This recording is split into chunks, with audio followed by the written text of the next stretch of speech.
اور اب خبر شامل کریں گے جامعہ کراچی سے، جہاں پر حق دو جامعہ کراچی کو احتجاج کا 7واں روز ہے۔ طلبہ الائنس کی جانب سے ہڑتال کی کال، جامعہ کی تمام کینٹینز بند ہیں اور شاہراہوں پر سناٹا ہے۔ آپ کو بتا رہے ہیں کہ جامعہ کراچی میں طلبہ کی جانب سے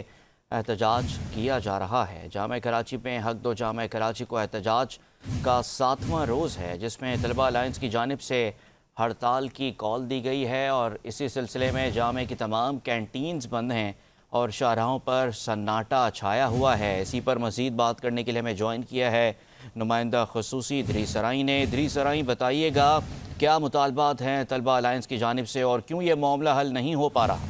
جی بالکل، معاملہ حل نہیں ہو پا رہا اور جامعہ کراچی کے جو حق دو جامعہ کراچی کو اس کا جو احتجاج ہے اس کو آج 7واں روز ہو گیا ہے۔ اچھا، گزشتہ روز وائس چانسلر پروفیسر ڈاکٹر خالد محمود صدیقی سے طلبہ رہنماؤں کے جو ہے وہ مذاکرات بھی ہوئے ہیں، لیکن مذاکرات کے جو ہے نا وہ امپلیمنٹ نہ ہونے پہ وہ مذاکرات ناکام ہوئے، جس کے بعد آج جو طلبہ نے نا پورا جو یونیورسٹی میں تدریسی عمل کو بند کرنے کا کہا تھا، تو اس پہ آج پوری یونیورسٹی جو ہے پاکستان کی سب سے بڑی یونیورسٹی میں آج تدریسی عمل بند ہے۔ اچھا، میں بتاؤں کہ طلبہ کو جو خاص طور پہ مطالبہ ہے وہ ہے فیسیں کم کرنا۔ فیسوں کی جو ہے وہ طلبہ کا یہی کہنا ہے کہ فیسیں اس قدر بڑھا دی گئی ہے کہ ایک بڑھتی ہوئی مہنگائی کی وجہ سے لوگ اپنے گھر کے کچن چلائیں یا ہم لوگ اپنا پڑھائی کریں، تو اس وجہ سے انہوں نے باقاعدہ ایک ریکویسٹ کی تھی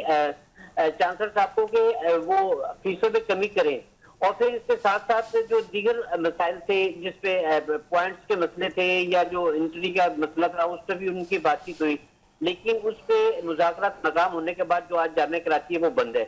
جامعہ کی تمام کینٹینز بند ہیں، شاہراہ بند ہیں، کراچی میں طلبہ انتظامی امور کے بلاک ہے، وہاں پہ کھڑے ہو کے وہ جو طلبہ و طالبات ہیں وہ وہاں پہ احتجاج کر رہے ہیں اور نعرے بازی کر رہے ہیں، جبکہ مین سلور جوبلی گیٹ پر پولیس کی بہت بڑی نفری وہاں پہ موجود ہے کہ کوئی بھی مسئلہ ہوتا ہے تو پولیس اس کو کنٹرول کرے۔ جی، اور ادریس سرائی، یہ بھی بتائیے گا کہ کیا جو جامعہ کراچی کی مینجمنٹ ہے، جو وائس چانسلر ہیں، کیا ان تک یہ معاملہ پہنچ گیا ہے؟ ان کی جانب سے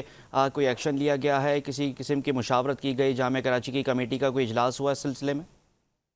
دیکھیے جی، گزشتہ روز ان کی میٹنگ ہوئی ہے وائس چانسلر سے اور دیگر جو انتظامی امور کے لوگ تھے ان کے ساتھ جو میٹنگ ہوئی ہے، تو اس میں طلبہ کے جو مطالبات تھے وہ نہیں مانے گئے۔ انہوں نے کہا فیسوں کے اسٹرکچر پہ جو ہے ہم یعنی کہ بات ان کی نہیں ہو سکے، وہ مطالبات نہیں مانے گے، تو انہوں نے اسی وقت اسٹرائک کا اعلان کیا تھا۔ جی، اب جامعہ کراچی میں آلریڈی رینجرز کا ایک حصہ ہے، وہاں پہ رینجرز بھی موجود ہے، پولیس اہلکار بھی ہے، ان کو بھی سیکورٹی کے حوالے سے بلا لیا گیا ہے، اور مزید جو ہے وہ مطالبات کے لیے کہا جا رہا ہے کہ بات چیت کی جائے، مذاکرات کیے جائیں تاکہ ہو سکتا ہے اس کا کوئی حل نکلے، کیونکہ آج اس طلبہ کو جو احتجاج کرتے ہوئے تقریباً 7 روز گزر گئے۔ میں آپ کو تھوڑا سا یہاں پہ یہ جی، بھی بتاؤں کہ جو عام طلبہ ہیں جن کا احتجاج سے تعلق نہیں ہے وہ بیچارے بہت زیادہ پریشان ہیں، کیونکہ وہ تعلیم حاصل کرنے کے لیے آتے ہیں اور آگے سے احتجاج چل رہا ہوتا ہے، جس کی وجہ سے ان کی تعلیم متاثر ہو رہی ہے۔ تو یقیناً جامعہ کراچی کی جو انتظامیہ ہے ان کو بھی دیکھنا چاہیے کہ طلبے کے جو مسئلے ہیں وہ کسی نہ کسی طریقے سے حل کر کے اس کا کوئی سدباب کریں۔ جی، بہت شکریہ ادریس سرائی، آپ ہمارے ساتھ موجود تھے اور تمام تر تفصیلات سے ہمیں آگاہ کر رہے تھے۔